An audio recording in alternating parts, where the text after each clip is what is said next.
Olá, olá. Eu sou a Bianca Elaine, estou falando diretamente do Pod Black Sul. Estou aqui com a convidada Janira, que hoje vamos falar sobre empreendedorismo, educação e empoderamento feminino. Boa noite, Janira. Tudo bem? Prazer te receber aqui, minha amiga, minha companheira, minha inspiração, tudo. Boa noite, Bianca. Boa noite, pessoal. Eu agradeço. Para mim é que é um prazer enorme, uma honra estar aqui contigo. Sou muito feliz pelo convite, pela oportunidade da gente se ver também, estar junto, revitalizando aí ainda mais os nossos encontros. Obrigada. Imagina. Janira, então eu gostaria que tu já começasse a falar sobre um pouquinho sobre a tua caminhada da educação, do empreendedorismo, do empoderamento feminino, porque essa mulher é um escândalo, ela arrasa, ela mergulha em tudo de cabeça, com muito comprometimento, e então sei que serve de inspiração para outras mulheres, para outras educadoras, para outras empreendedoras. Então fala um pouquinho da tua caminhada pra gente. Obrigada, Bianca. Aumentando aqui a minha responsabilidade com essa apresentação, com certeza. Vou fazer uma apresentação breve, focando mais no que é a pauta da nossa conversa, voltada para o empreendedorismo, voltada para a educação. Então, posso começar a história dizendo que foi um percurso de 20 anos de educação, trabalhando dentro de escolas, até começar a virar para esse movimento de empreendedorismo. Então, foram 20 anos trabalhando com educação infantil, na condição de professora, na condição também de gestora de escolas, até que, num dado momento, eu percebo que aquilo que eu estava fazendo, de alguma forma, não tinha mais muito sentido para mim. Não por conta das crianças, não por conta da escola, não por conta desse movimento, mas por alguma incompatibilidade de valores. E a gente costuma ouvir bastante falar que um dos pontos principais do empreendedorismo é um propósito. É claro que o lucro, né, também é um propósito, né? Mas que é um propósito no sentido daquilo que te move a empreender naquela área que tu escolhesse. E quando eu decidi sair da escola e empreender, foi muito mais por não acreditar mais naquele meu propósito que eu estava trabalhando na educação, naquele momento, né? Nos anos 2010. E aí, por isso, eu fui empreender. Num primeiro momento, achando que a educação não era mais o que eu queria, e fui empreender no ramo da gastronomia. E aí, só para deixar um pouquinho sobre isso, né? Eu montei a primeira hamburgueria artesanal da Grande Florianópolis, então foi um negócio bastante inovador para 2013, quando não se falava nisso, então também foi fundamentado, foi com base em muita pesquisa, mas como eu falei, motivada, nesse momento talvez mais por um despropósito em relação à educação do que um propósito de empreender. Eu não queria mais estar na educação por conta principalmente da forma como a qual a instituição que eu atuava no momento na condição de gestora estava atuando especialmente com as crianças atípicas e com as famílias atípicas. Então ocorria um movimento naquele momento onde também de repente as escolas tiveram um boom, né, de crianças com necessidades educativas especiais, seja porque naquele momento se começa a conseguir diagnosticar, né, Bianca, ou seja, porque naquele momento também outros transtornos, né, começam a surgir, mas para algumas escolas privadas, né, foi muito desafiador. Certamente lidar com a questão da inclusão. A gente não sabia o que fazer no início dos anos 2000. E aí, na tentativa de fazer o melhor pelas crianças, a gente percebeu muitas vezes que aceitar todas as crianças nas condições que as escolas tinham para oferecer não era o melhor. E as escolas particulares nem sempre estão tão interessadas assim em oferecer o que realmente essas crianças precisam. Então, por conta de conflito mesmo de valores entre eu e aquela gestão daquela escola naquele momento, que aquela escola estava disposta a oferecer, eu achava que o sistema educacional não funcionava, não que hoje eu ache que ele super funcione, né? Não que ache que hoje esteja ainda, tudo ok, mas eu entendia que o meu papel ele ia até ali, naquele momento. E aí, nesse instante, eu me distancio da educação e começo a minha vida de empreendedora. Num primeiro momento na gastronomia, só que no ano seguinte, tocando a gastronomia e já começando a trabalhar com assessoria a escolas e com formação de professores.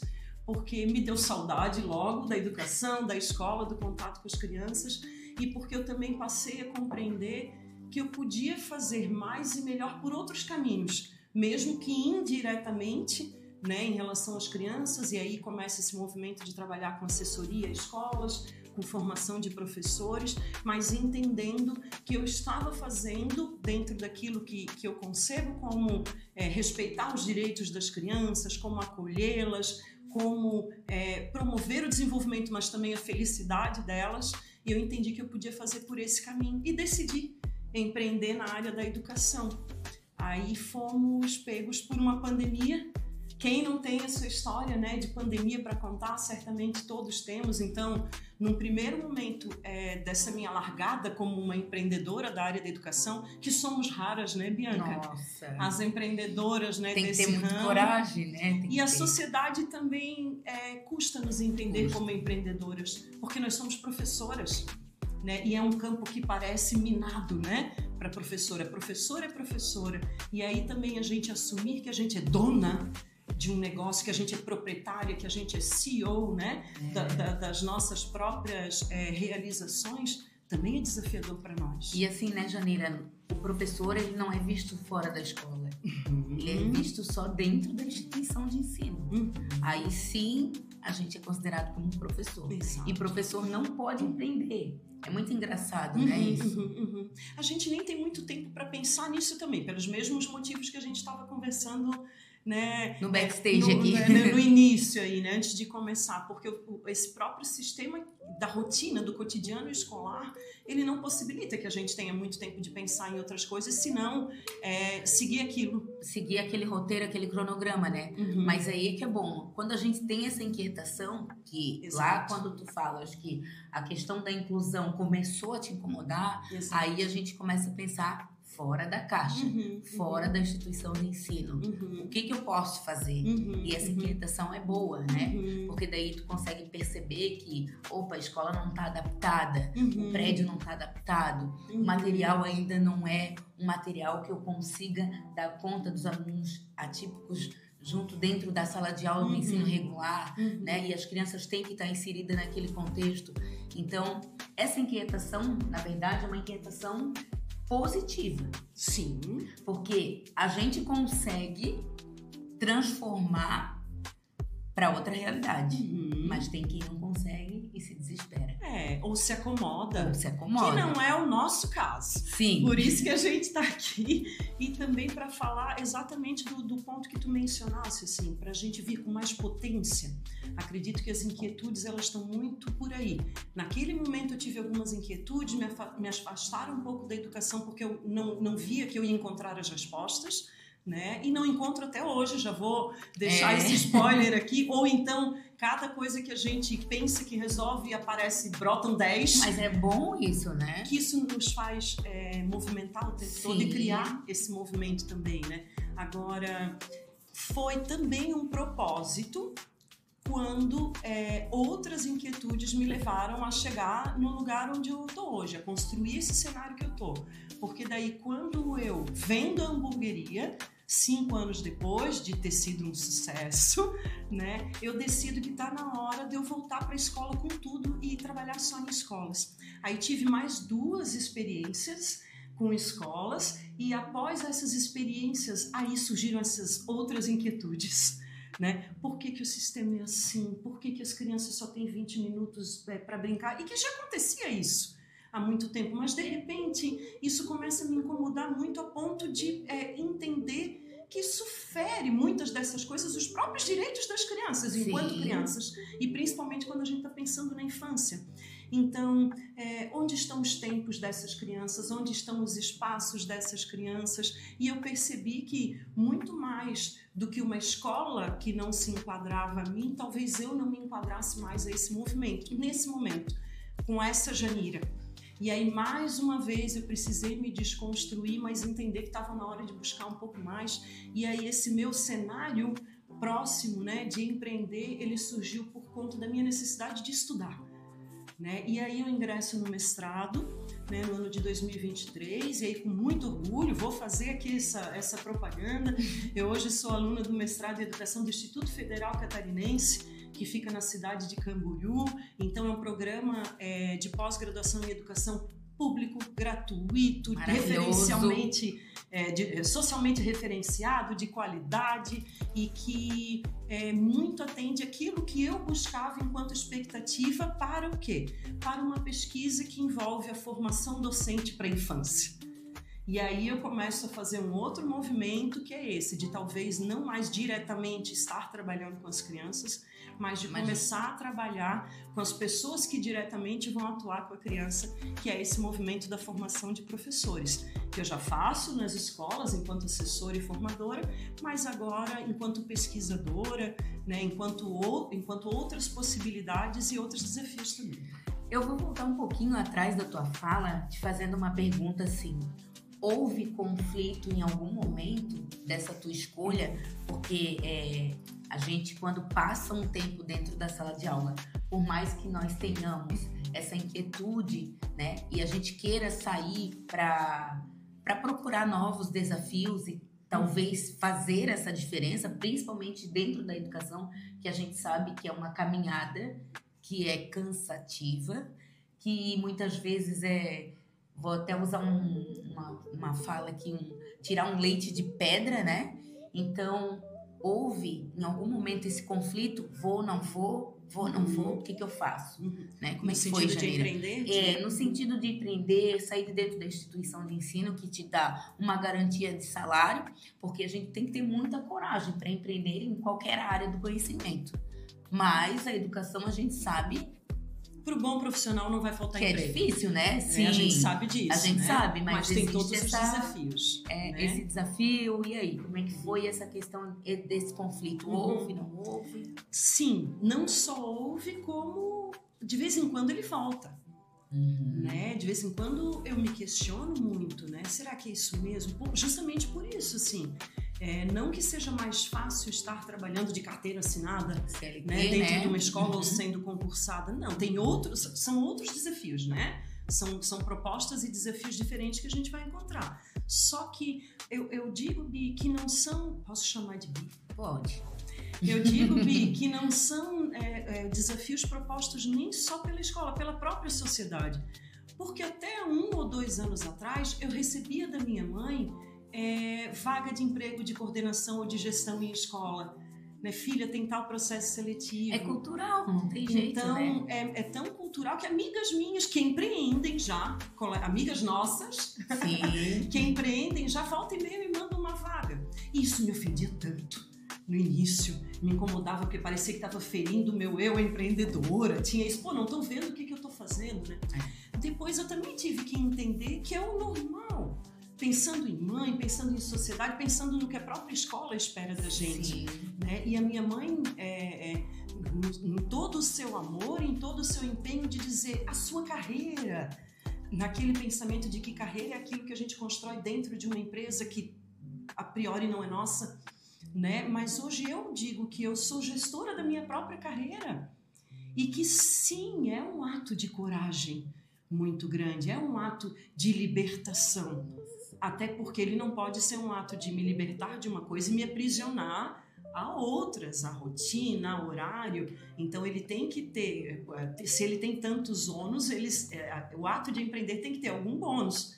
Né? Então poder gerir meu horário, poder ter autonomia para isso, poder escolher minha agenda, poder escolher que perfil de trabalho eu vou desenvolver a cada momento, que a cada método, ano. Que material que tu vais utilizar, que tu vais escolher. Exato, facilitou muito a minha vida esse despropósito, né, que eu falei no início, que era querer sair da educação a todo custo e precisar começar a empreender. E eu não posso deixar de considerar que eu ter empreendido em outra área me qualificou muito para fazer o que eu faço hoje.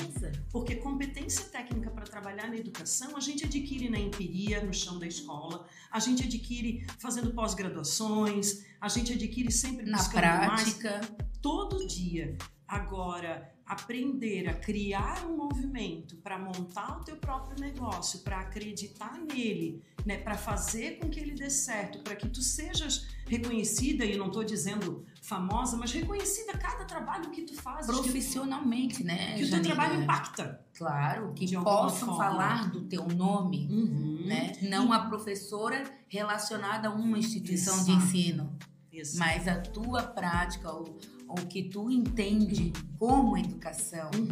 Eu participei de um encontro sábado, que foi o Dia Internacional da Mulher, dia 8, e a gente conversou um pouco sobre isso. Era um encontro de mulheres que prestam serviços para empresas, é o B2B, né, um business to business, mas um grupo só de mulheres. E é sensacional. Tu tá ali, claro, no meu caso eu sou MEI, é um negócio que ele é gerido por mim, então o tamanho, a dimensão dele depende muito da minha capacidade e competência de gerir. Mas que a gente tá ali com dona de rede franqueada de gastronomia, que a gente tá ali com pessoas que já têm, né, não só um know-how, uma expertise, mas assim, negócios maiores, né, gerindo tantos funcionários e tudo mais, né? E uma das coisas mais desafiadoras, e aí tinha duas mediadoras, né, do encontro e provocaram-nos nesse sentido, foi assumir-se enquanto dona. Cada uma que ia se apresentar e dizer, né? Por exemplo, eu sou fulana, dona do restaurante tal. Não saía o dona. Sim. Sabe? Então, eu tenho um negócio, eu trabalho em tal negócio. Então, aos poucos, ali a gente foi sendo provocada para incorporar e assumir isso enquanto dona. E aí a gente via que tem gente que quase que fecha a boca para falar, né? Que se fecha para falar, porque realmente é muito difícil se assumir como tal. Então foi sim, né, voltando à tua questão, um desafio sair da escola e tomar essa decisão, porque o tempo todo a sociedade está nos cobrando coisas diferentes, está nos provocando a coisas diferentes, né, pelas decisões que a gente toma todos os dias, independente de quais são as decisões, a gente vai ser questionada. Sim. É questionada a mulher que decide ter 1 ou 3 filhos, eu sou questionada porque eu decido não ter filhos e assim vai. Né? Somos questionadas por cada decisão que a gente toma na sociedade e por sermos mulheres. Principalmente. Eu nunca vi um homem ser questionado por decidir não ser pai. Né? Eu nunca vi um homem ser questionado por decidir empreender. Eu nunca vi um homem fechar a boca para dizer que é dono de alguma coisa, tampouco da sua mulher. Que dono ele não é. Né? Mas tudo é a gente entender que é um mecanismo social que nos apresenta, mas acima de tudo que a gente não é obrigada a ter que lidar com ele da forma que ele é. Então, a partir do momento que a gente vai se encorajando, vai conquistando o nosso espaço, vai estabelecendo parcerias, né, amiga? Isso realmente é muito importante. A gente vai entendendo a nossa força, a nossa potência. E isso eu acredito que seja um caminho lindo a ser trilhado, não só para o empreendedorismo, mas para a nossa vida. Para tudo, né? Eu acredito que a sociedade ela está num período, num momento de transformação de tudo isso. A gente está com muitas pautas sobre isso, né? Mulheres, empreendedorismo, empoderamento feminino, educação. Eu acho que a gente vem trazendo essas pautas diariamente e trazendo para a gente e para o nosso cotidiano também. E aí a gente começa a se perceber, né, Janira? E eu falo uma coisa, tem espaço para todo mundo. Sim. E eu sinto, às vezes, muita falta dessa troca. Nós, enquanto mulheres profissionais, empoderadas, empreendedoras, né? Porque existe uma concorrência muito grande, mas existe espaço para todas nós, né? E eu acho que a gente não precisa ter medo, porque cada uma vai procurar a sua linha, a sua área, o seu espaço e tá tudo bem, né? E eu queria que tu falasse um pouquinho da tua trajetória agora dentro do mestrado que tu traz para a tua realidade profissional enquanto empreendedora, enquanto, não sei se gestora é essa palavra, mas...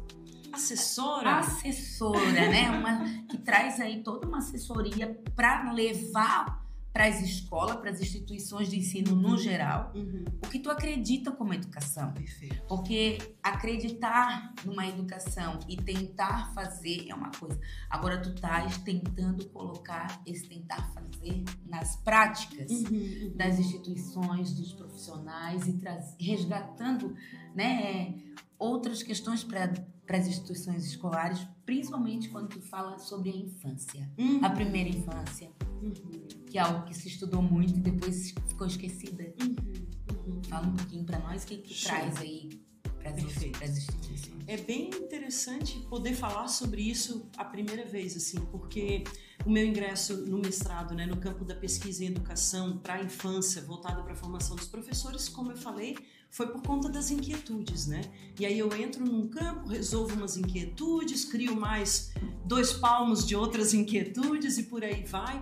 Mas a minha pesquisa, né, pelo fato dela ser exatamente dentro da área da formação docente para a infância, ela é muito linkada com a minha prática de hoje, que é uma prática de assessoria a escolas e de formação de professores. Né? Claro que dentro desse escopo, né, de fazer com que a escola se perceba enquanto escola, no sentido de perceber-se enquanto suas características, seu posicionamento, qual é realmente a sua essência enquanto escola, e a partir dessa essência a gente conseguir identificar quem é essa criança. Quem é essa criança que frequenta essa escola e quem é essa criança que se pretende formar.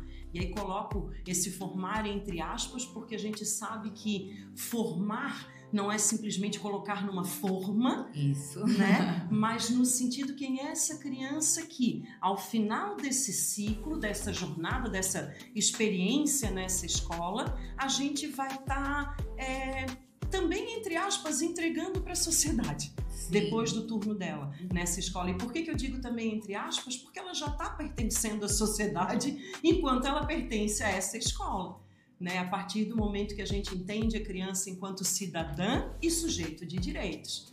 Se a criança é cidadã e sujeito de direitos, quando que ela vai exercer essa cidadania? E aí a gente escuta muito as escolas falarem, estamos preparando o indivíduo, pode ler, e a cada 10 PPPs, 9 tem essa informação. Estamos preparando o indivíduo para exercer sua cidadania crítica. Tá, e o que ele é hoje? Se ele é só um indivíduo?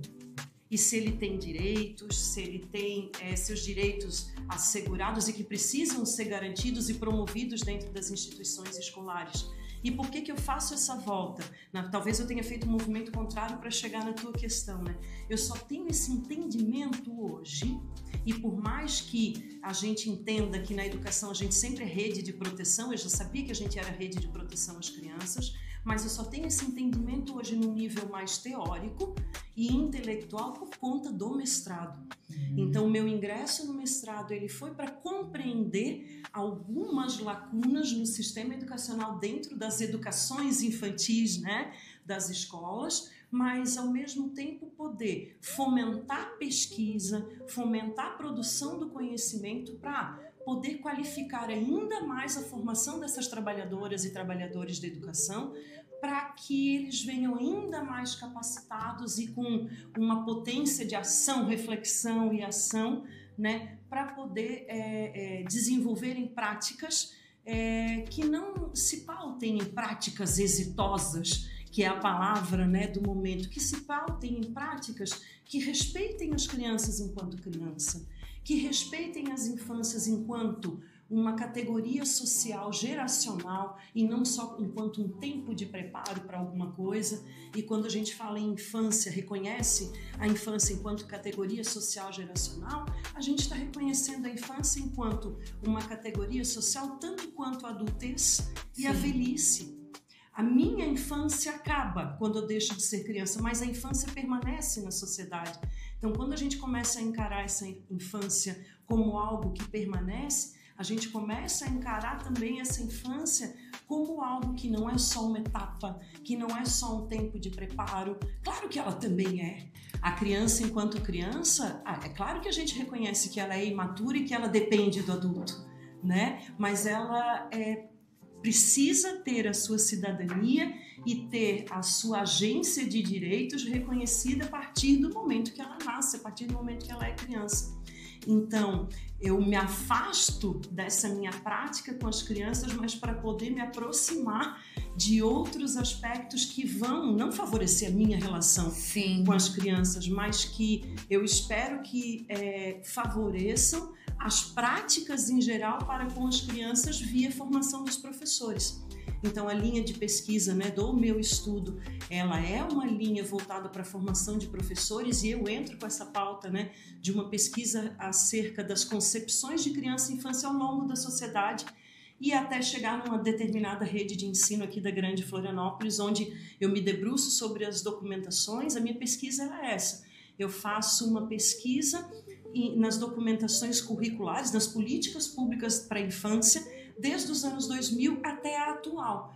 Então, isso que a gente fala de transições... 25 anos. São 25 anos de currículo, Sim. Né, de educação infantil, e aí a gente consegue acompanhar essas transições, a gente consegue entender um pouco dessas inquietudes, não respondê-las, mas entender por que elas são tão latentes, né? E na prática, né? Por que eu comecei o movimento contrário? Dizendo o que impacta hoje, né, no meu trabalho, quando eu chego nas escolas e peço para as escolas entenderem quem é o seu perfil de criança, para se posicionarem, né? Porque na prática, Bianca, após o mestrado, eu não consigo mais nem desenvolver as mesmas coisas que eu desenvolvia antes.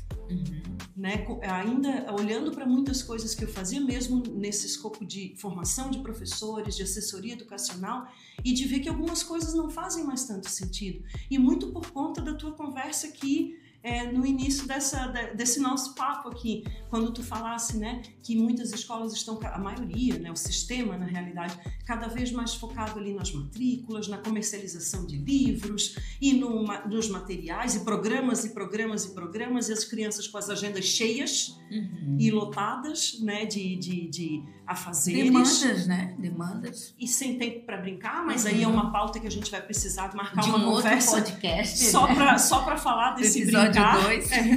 Ou da ausência do brincar, Sim. né? Mas eu entendo hoje que eu até não consigo fazer os mesmos trabalhos por conta dessas transformações que a pesquisa e o estudo, né, nesse âmbito federal que eu curso, ela tem me proporcionado. Então, eu reconheço isso cada vez que eu preencho, né, as documentações também do mestrado, cada material que a gente escreve, cada passo da pesquisa, e digo que se fosse viável no Brasil, hoje eu viveria da pesquisa, mas infelizmente não é viável, né, financeiramente para isso. Mesmo a gente na condição de bolsista, a gente não consegue ser só bolsista, né, seja no mestrado, seja no doutorado ou mesmo na graduação, né, mas é um mosquitinho assim que me picou no sentido das descobertas que eu vou fazendo e de outros questionamentos e problemáticas que vão surgindo, mas que passam a fazer com que eu encontre com aquilo que para mim hoje é o mais sagrado, eu posso dizer isso quando a gente pensa em criança e infância, que é resguardar, promover e assegurar os direitos das crianças. E quando a gente fala isso, parece que a gente está falando de algo tão simples e corriqueiro que nem se fala, mas é justamente a ausência da fala e dos debates, das reflexões, né, sobre pautas como essa, que fazem com que hoje seja urgente a gente voltar a falar sobre, né, isso. E repensar e repensar as práticas. Exato, porque tudo vai reverberar na prática, e se reverbera na prática, reverbera na criança. Muito bacana tu trazeres essa pauta, né, de novo, dos direitos das crianças, para a gente poder falar um pouquinho sobre isso, Bi, porque na realidade talvez eu não vá trazer nenhuma recomendação,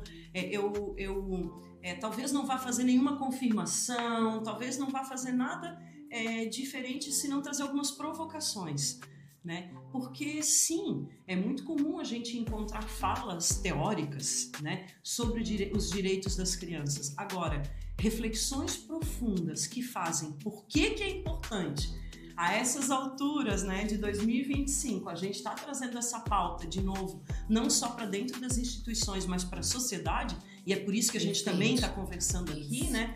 Ela é parte de algo que surgiu junto com a primeira concepção de direitos das crianças. Quando a gente está falando de Convenção dos Direitos das Crianças e o Brasil ratifica a Convenção dos Direitos das Crianças em 1989, e a partir disso ele cria o ECA, que é o Estatuto da Criança e do Adolescente. mas lá na Convenção dos Direitos das Crianças, né, na concepção desses direitos em nível mundial, né, já se tinha pesquisadores dentro da ONU mesmo que se dedicavam a pesquisar, a destrinchar mesmo os direitos das crianças a título de o máximo possível tentar promovê-los, salvaguardá-los e garanti-los. E o que foi feito já naquela época por alguns pesquisadores e agora volta na contemporaneidade com as pesquisas principalmente da área da sociologia da infância, que é uma das áreas mais novas, né, que vem pesquisado a infância e a criança. Que existem 3 grandes classificações ou categorias acerca dos direitos das crianças. E elas são conhecidas já há muito tempo como os 3 P's. Porque essas 3 classificações são provisão, proteção e participação. Então, o desafio que eu faço aqui é muito mais enquanto instituições, aí sejam elas privadas, públicas, sociais, sejam dentro das nossas políticas públicas, seja lá no meu trabalho que eu faço dentro da minha sala, quando eu estou atendendo uma criança ou dentro da escola, quais destes direitos eu estou realmente promovendo, garantindo e assegurando para as crianças, nesse caso da conversa, dentro das instituições educativas. Né? Porque é muito comum na sociedade a gente se dedicar muito aos 2 primeiros P's, que são os P's de provisão. O que é a provisão? Os direitos de provisão quais são? Aquilo que provê. Então, alimentação, saúde, educação. Então, aquilo que a criança precisa para sobreviver. Sim, né? Aí os direitos de proteção, quais são? A segunda classificação. Proteger a qualquer tipo de abuso, agressão e negligência. E isso a gente ainda consegue ver na sociedade, apesar de que muitas coisas acontecem ainda, e isso também em qualquer tipo de instituição, isso em qualquer tipo de espaço social. A gente sabe que existem espaços mais vulneráveis, espaços menos vulneráveis, mas a gente reconhece que minimamente esses 2 direitos, eles acabam sendo assegurados. Por quê? Porque eles estão relacionados a algo que é fato, que é a vulnerabilidade da criança. E por que eu digo que é fato? É claro que as crianças são dependentes pela sua imaturidade ainda, né, dos adultos, para poder ter acesso a esses direitos. Porém, a gente esquece que o 3º P, ele também é de responsabilidade nossa, enquanto sociedade, enquanto pai, mãe, enquanto professora, professor, né, enquanto sociedade civil, de modo geral, né, de resguardar e promover as crianças, que é o direito de participação. Então, onde que eu asseguro às crianças o direito de participação? E nem vou ficar dificultando a nossa conversa, nem vou falar em termos de sociedade. Vamos pensar na educação infantil. Tá? As crianças podem se expressar quando elas quiserem? Será que elas podem escolher qualquer coisa? Hoje é banana. Ou hoje você quer maçã ou banana? Ainda existe essa imposição. E olha que simples. Então, é claro que eu não estou falando assim numa participação de cidadania social, mas assim, elementos mínimos. A escola não precisa ser transgressora às regras para poder possibilitar e promover o mínimo dos direitos das crianças. Então, o direito de participação, aí quando a gente quer ultrapassar o mínimo, né, é entender, por exemplo, aí tu falas em PPP, né, a gente fala em currículo escolar, entender, por exemplo, que hoje a gente tem um currículo que é posto, é um currículo que vem pronto para as nossas escolas, mas até onde a gente consegue também enxergar que o nosso currículo precisa e deve partir do que a criança nos traz. Se a gente observa a criança, se a gente observa o movimento, se a gente observa as experiências. Do local que ela está inserida, do estado que ela está inserida. Perfeito. Né? Perfeito. Então, aí a gente faz uma receita que é para todo mundo. Exato. Olha que bacana. Porque temos um currículo que não só chega pronto nesta escola, ele chega pronto em todas as escolas do Brasil. E quando a gente fala disso, aí também vou voltar um pouquinho para a sociologia da infância, que é, né, um momento aí, a área que eu tenho pesquisado um pouquinho mais, e ela tem me trazido algumas dessas respostas e outras provocações, né, a gente pensar um pouquinho que quando a gente fala que a gente não está trabalhando para uma criança, e sim para várias crianças, e que por isso eu não consigo ter uma concepção de criança, e sim eu tenho concepções de crianças, esse S de crianças ou de infâncias, ele não está associado a um plural. Ele está relacionado à singularidade de cada uma das crianças. A diversidade que a gente encontra dentro da sala de aula, né? Exato. E quando tu fala em participação, e aí eu queria dizer aqui que nós que temos essa visão, a gente entende que a participação não é que agora a criança pode fazer o que ela quiser. É desestruturar, de repente, esse formato que a escola tem. Apesar de ela querer se transformar, mas ainda existe muita imposição e pouca participação. Perfeito. Né? Por isso que eu digo, Bi, talvez para fechar essa coisa até dos 3 P's, né, dos direitos, que um direito não pode negligenciar o outro. E isso é uma via de mão dupla ou tripla, né, quando a gente está falando nesses 3 P's. Então, a defesa das pessoas que não querem conceder a participação das crianças, ela é justamente que quando eu concedo a participação, o espontaneísmo, a liberdade, ela não está protegida. Olha que sacanagem com os direitos das crianças, não sei se eu posso falar sacanagem. Não, pode, não tem problema. Olha que desafio com os direitos das crianças, a gente tem uma sociedade com concepções que sobrepõem outras concepções por conta de desculpas infundadas ou fundadas em questões que não se sustentam. Então, eu não permito a criança participar, e isso também vem como fruto desse currículo, dessa proposta pronta, que não prevê uma participação das crianças, que prevê que a criança assimile conteúdo, que ela siga um modelo, que ela receba toda aquela produção cultural acumulada pela sociedade. E ok, ela precisa, mas quando eu possibilito só isso, eu estou negligenciando o direito de participação. Eu não posso, aí voltando ao que tu falaste, é claro que as crianças precisam ser promovidas e precisam continuar tendo os direitos de provisão assegurados. Só que um dos direitos de provisão está relacionado à educação. E aí a gente também pode voltar esses direitos para si próprios e questionar que educação, né? Às custas de quê? Né? Será que essa educação ela está assegurando o mesmo nível de qualidade, de conhecimento e de experiências? Porque é assim que a criança aprende, através das experiências que ela vive de fato, né? Será que ela está assegurando essas condições de acesso a tudo isso, a todas as crianças? E aí a gente volta a falar, quando a gente está dizendo de todas as crianças, e aí é que entra essa questão da sociologia da infância, é a gente pensar nos marcadores sociais da diferença. Quais são os marcadores sociais da diferença, né, das crianças?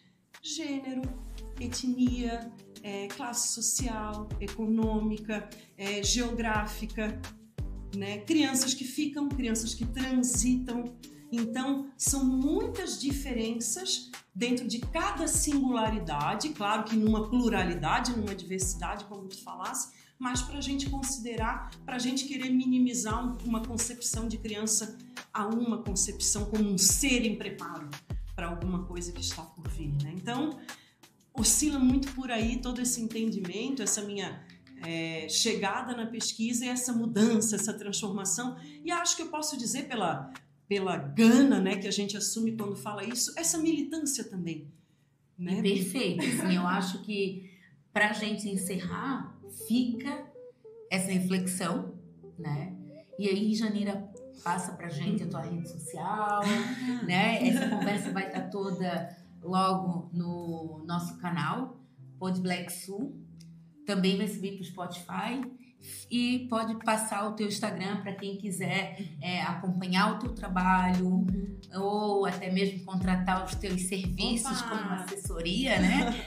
Mentoria, enfim. Show. Se quiser convidar só para bater um papo também tá bate valendo. Esse papo, tá tudo certo, né? Então, o meu Instagram é @JaniraMorelli. Morelli no final é LLI. E lá, o que a gente vai encontrar, né? muita conversa sobre educação. Quando eu digo muita, gente, entendam que nesse momento é uma vida de estudante, bolsista, empreendedora, professora, então esse muito é no sentido, na medida do possível nesse momento. Mas algum conteúdo voltado para a educação, conversa com professores, dicas, conversas e reflexões sobre gestão escolar, sobre posicionamento de escolas e um pouquinho sobre essa minha rotina também, essa minha trajetória no dia a dia aí de empreendedora na área da educação. Obrigada, Janeira. E em outro momento a gente faz o segundo episódio. Bora, obrigada, tá? Eu que agradeço. Obrigada. Um beijo.